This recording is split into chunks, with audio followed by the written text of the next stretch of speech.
I'll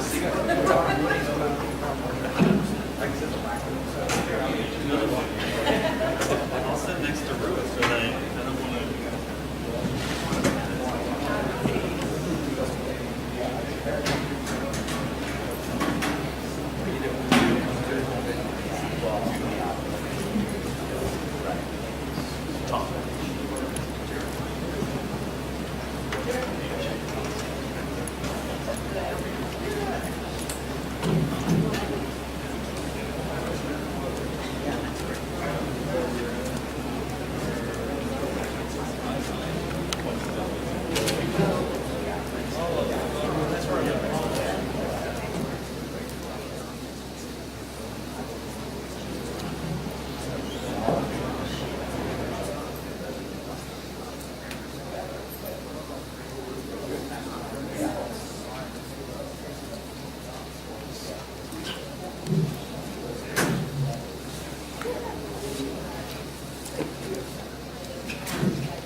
Okay, we're going to get started.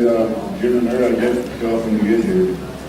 Maury, do you want to take over and talk about the energy element? Sure. Well, I'll try to yell for a minute. We should turn the heat off for a second, and then we'll go back to the microphone. It'd be warmer in here, but we couldn't keep the city to agree to turn up the geothermal, so it's a little cool. I like that look. Turn it up. Okay. Where is it? Microphone. Obviously, we're here today to talk about the Lassen County General Plan update in terms of the energy element. We had been before the board a month or so ago with our take from staff's recommendation of this UVAC. We looked at 3 other RFP responses. We had thought this was a superior response. And that led to a lot of discussion about did that response really encompass everything that maybe Lassen County needed to look at. And those questions produced more questions, and that's why we're here today, is we want to know what we didn't know then, if there's anything to know. And we wanted to get the players' input on what they think the energy element should address and what it should look like.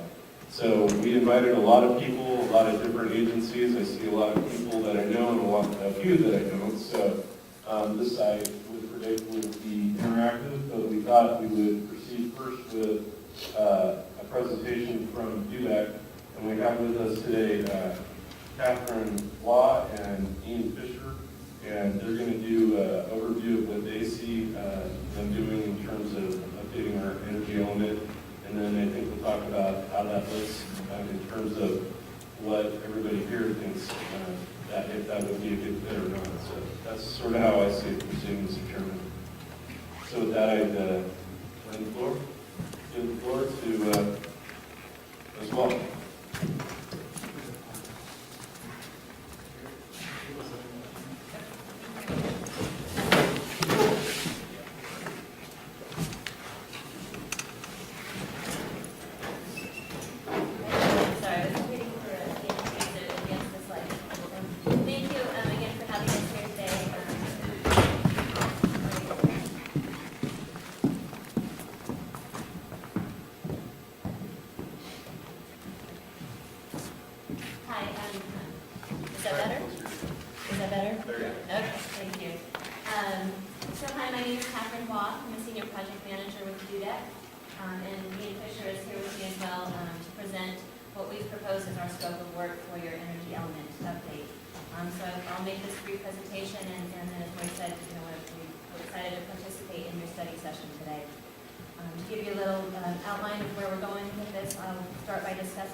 Then give you a little background on DUDEC and our project team, and then finally give a quick overview of our work program.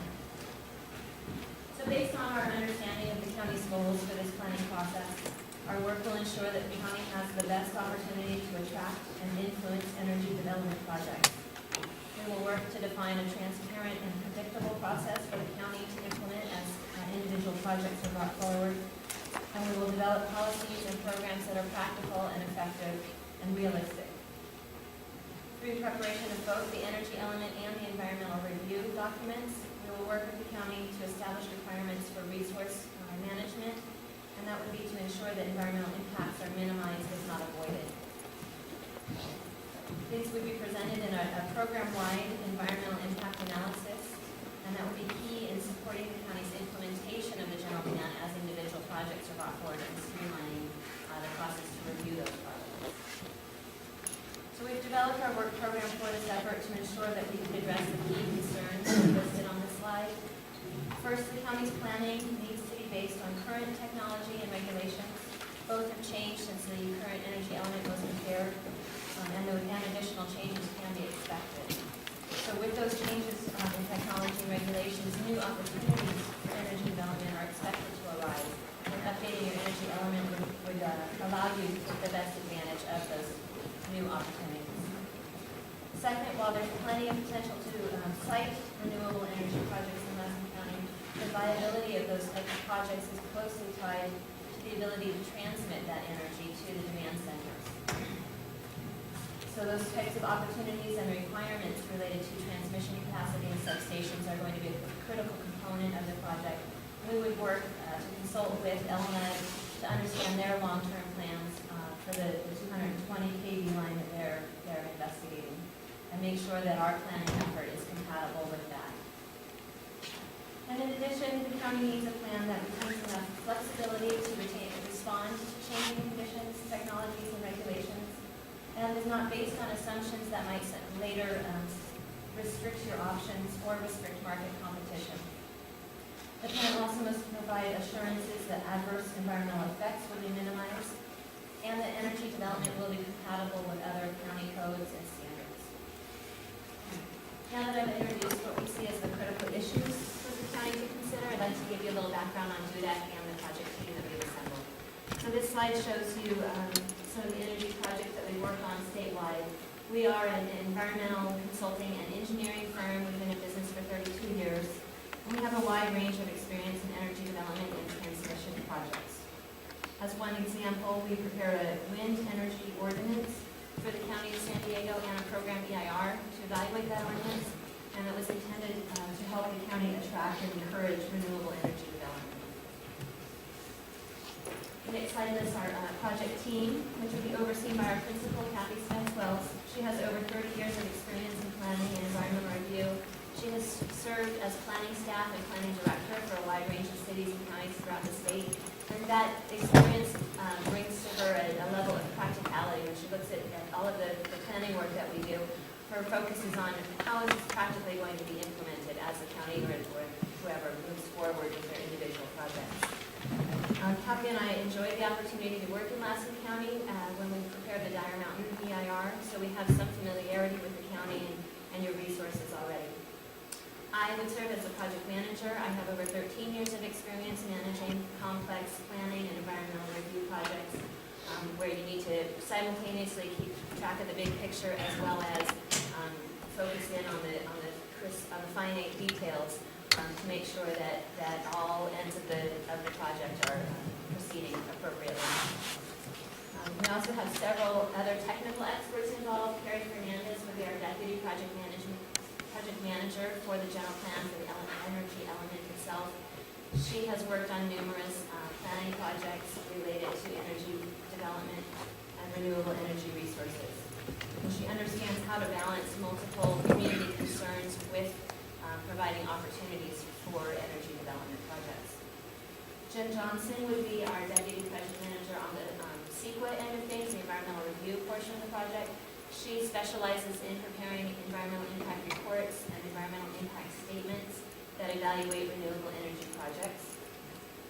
And she's, through that experience, she's well versed in the physical environmental effects that we need to be aware of and the best practices for mitigating those effects. And then we would have particular technical expertise provided by Ian Fisher and David Hochart. Ian, who's here today, is an energy analyst with an in-depth knowledge of the regulations and policies that affect the potential for future energy development in the county. He has worked in the private sector as well as at the California Public Utilities Commission. So he's been involved in energy projects for a long time. And then David Hochart is a construction compliance manager. He's prepared site feasibility studies and environmental impact assessments for a wide range of transmission and renewable energy projects. The combined expertise of our team will ensure that the county's planning process is comprehensive and results in a practical and effective set of tools for the county to attract and influence energy development. So the next several slides, I will give you an overview of our work program and the process through which we would complete this energy element update. I've kept this, as I said, at a pretty big overview level, and I'm happy to answer any questions or discuss particular components of it with you. At the time of project initiation, we would complete a comprehensive review of the county's general plan and relevant portions of the county code. In this review, we would begin formulating our specific policy recommendations for that updated element. And we would bring these preliminary ideas to a kickoff meeting with county staff to begin discussing the issues and refine the overall work program. We'll also work with county staff to conduct stakeholder outreach, including soliciting input from ELMA and appropriate regulatory agencies. Our deliverable for this portion of the work program would be a letter report describing our recommendations for updates and specific policy content for that energy element. At the same time as that initiation process is occurring, we would, and also as a companion to that policy update recommendations report, we would prepare a summary of the appropriate and applicable state and federal regulatory requirements surrounding energy development and transmission. And this would provide a concise summary of those regulations that are going to need to be reflected in the energy element and the environmental review. We'll also research similar planning efforts by other counties and cities throughout the state so that we can identify best practices, sample policy language, and lessons learned from those other experiences. For the siting opportunity portion of our scope of work, we would compile GIS data from many sources and begin to evaluate that data for common siting considerations. The most basic are solar exposure, wind speed, and proximity transmission lines. But we would also start to work on the criteria, the siting criteria that could be incorporated in the energy element. That would include considerations for vegetation, habitat, and other biological resources, cultural resources, geologic conditions like faults and slopes, agriculture, scenic resources, view sheds, site accessibility for construction and maintenance, and fire risk. These are some of the primary considerations that will go into the siting opportunities work. We would apply the selected siting criteria through that GIS analysis and prepare detailed opportunities and constraints maps to give everyone a clear idea of where the different types of energy technologies could be located. And from that effort, we can tailor the energy element to respond to any specific siting opportunities that we've identified or concerns, and then also use that to help us develop assumptions regarding overall potential levels of development, and that would feed into the environmental impact analysis. So we would then take all of this data and background information and start combining it into the general plan element. We would follow the structure generally of the existing general plan elements so that it fits within the existing general plan. We would begin with the introduction, and then the energy resources section would address the types of energy generation that are feasible in the county, and include a description of how that technology works and what are the physical considerations that go into siting that type of a project. Then the energy efficiency section of the element would address options for increasing the efficiency with which energy is used in the county.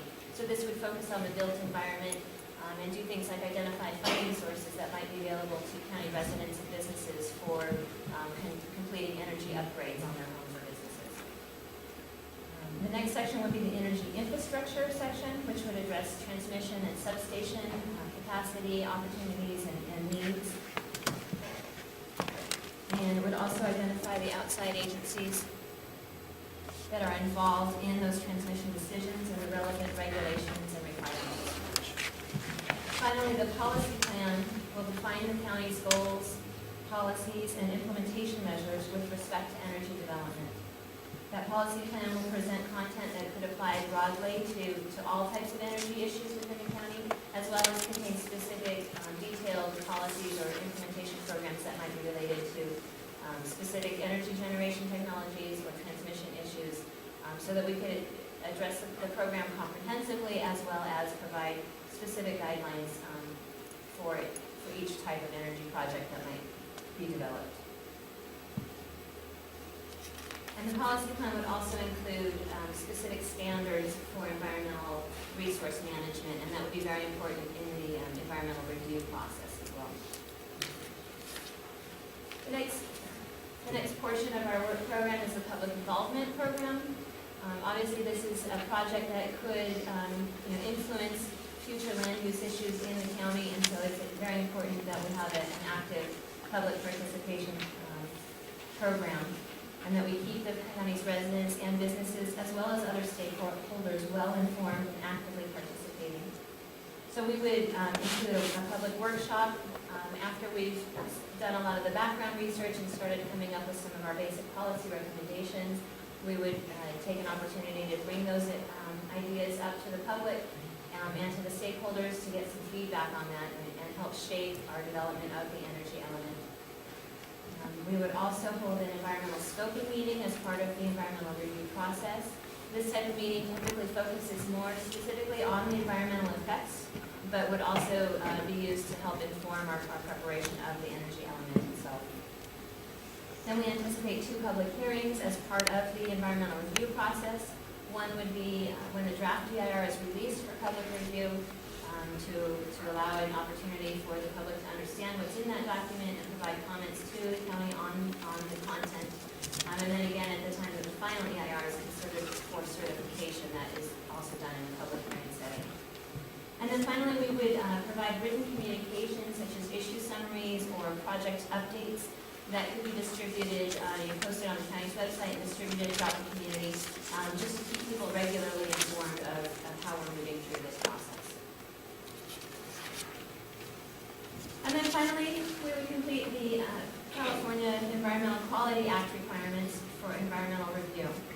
So that would include preparing a notice of separation, which would be distributed publicly. This document explains where we expect there to be potentially significant impacts and how we're going to address those impacts in the EIR. And then, as I said, it's circulated to the public to give the public an opportunity to identify anything they think we've missed or where we've gotten the issues wrong and need to kind of refocus our approach in the EIR. So then we use those comments to help us prepare the EIR and make sure that we've addressed all of the community's concerns. The draft EIR that we anticipate would tier from the general plan EIR. And what that means is that we don't have to recreate the analysis that's already been done for issues that aren't really affected by energy development. And so that would streamline the process of preparing this EIR. We would also prepare this EIR as a program-wide document, which has a goal of providing the most utility for future energy projects in terms of defining environmental impacts as carefully as we can so that those impacts don't have to be reevaluated each time an individual project is brought forward to the county. So the draft EIR is then made available for a minimum of 45 days of public review. It's an opportunity for the public to make comments on the document. We respond to those comments, and that becomes the final EIR, which is brought to the board for certification.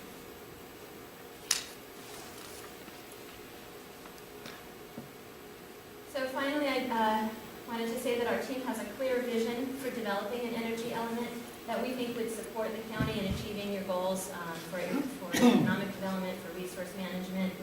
And we appreciate the opportunity to be here today and look forward to answering your questions and participating in the dialogue. Okay, first take questions from the board and the public. Tom? What's your vision for the energy? What's your vision for the energy projects in the state, and where's the state headed with that?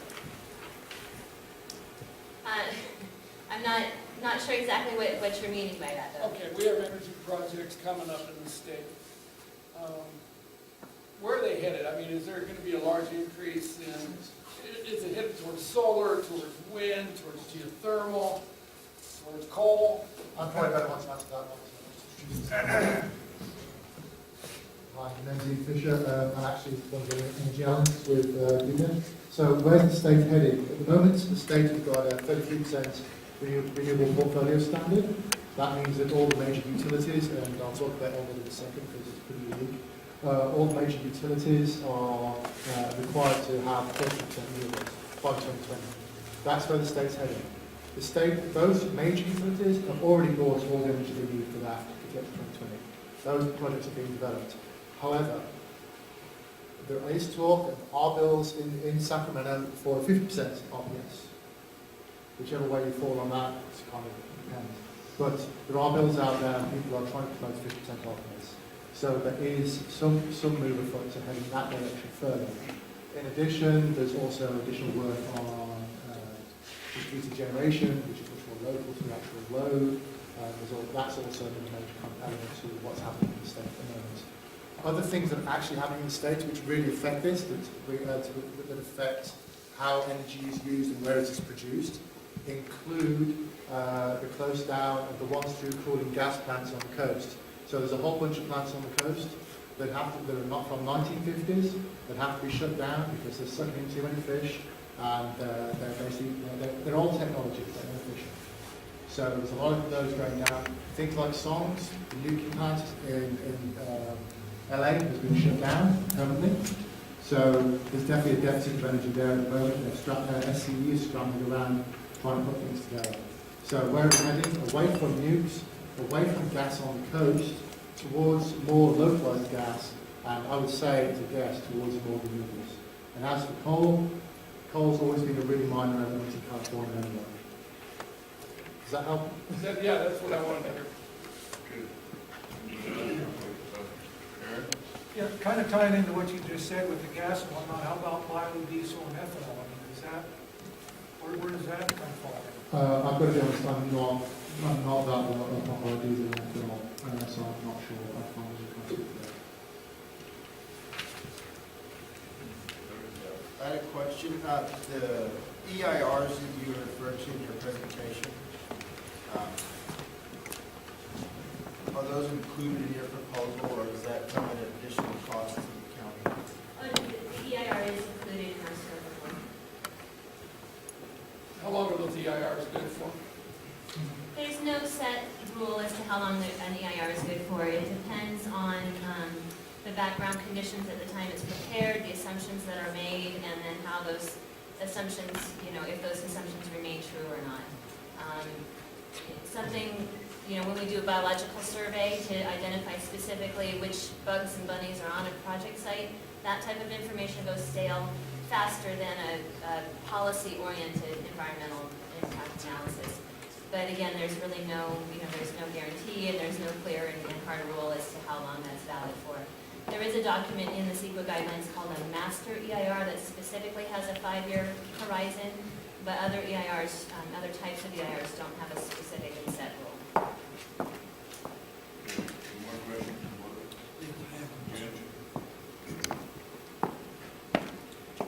When we look at the contract, I was just taking the contract and looking at your slides. It calls for 929 hours of work to be done. And I tried to translate the various elements or components to each of the slides, and it has a quantified dollar amount with it. We're paying some pretty high hourly rates and so forth. And my question is, the 929 hours, is that really necessary to be able to put together a document for this purpose? Well, we prepared that estimate based on, our expectations for the level of detail of research, writing, that needs to be done. The way that we propose to set up the energy element would be to have separate sections on each type of energy generation technology. And so when these are our estimates of the amount of time that it takes. And then yes, the EIR process can be long and intensive, and we did assume that there would be a fair amount of public involvement and public interest that preparing that final EIR takes a lot of time to respond, accurately and respectfully to all the comments that come in and make sure that people understand the issues.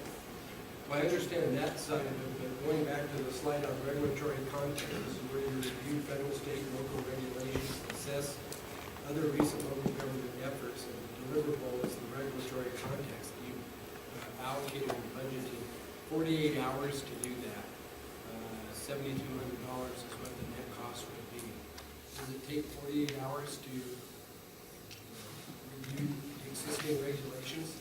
Yeah, that's an example of, there's a large body of regulations that we are, generally familiar with, but when we want to apply them specifically to your project, we need to, read through them and it does take some time to put them, it's really what takes a lot of time is writing the report, that puts everything in a context that is most applicable to the county.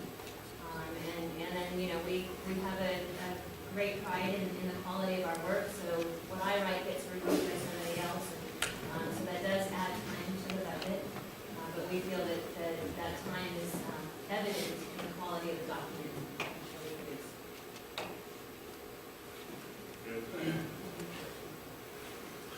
Have you reviewed the document that we have in place now?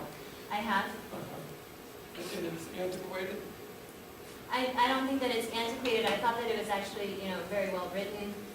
It gives a very good understanding of technologies, but it has been, it is older and there have been changes that have occurred since that time, as well as, looking forward, we want to, there were some specific ideas we had for revisions that would, kind of position you better to take advantage of the current trends. Okay, how about the public out there? Somebody must have a question. You guys are making it easy on me. Nobody?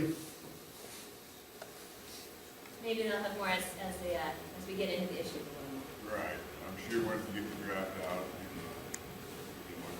anybody in more happy?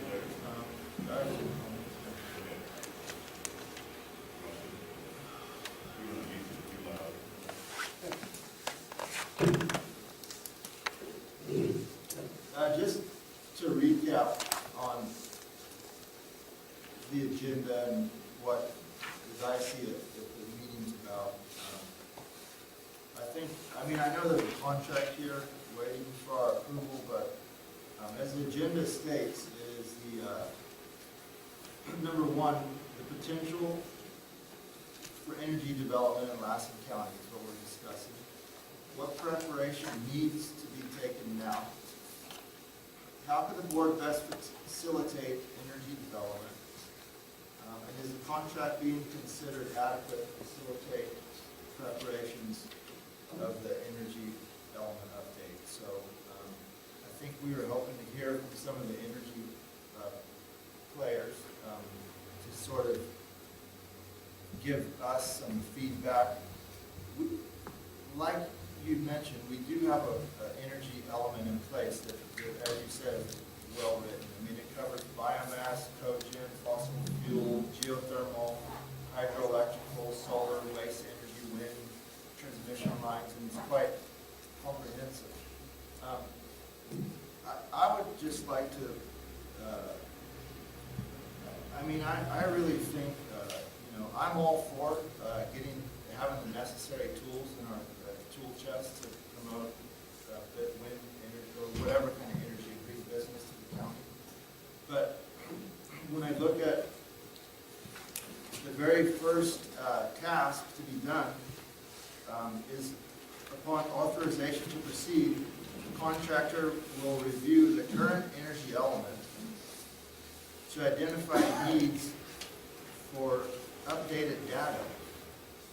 I mean, it seems to me that that should be based, this should be a two-part deal, Once we get feedback on what's actually needs to be updated, but that hasn't been done. It just seems premature to agree to spend $152,000 Well, that part just is gonna cost you $9,900.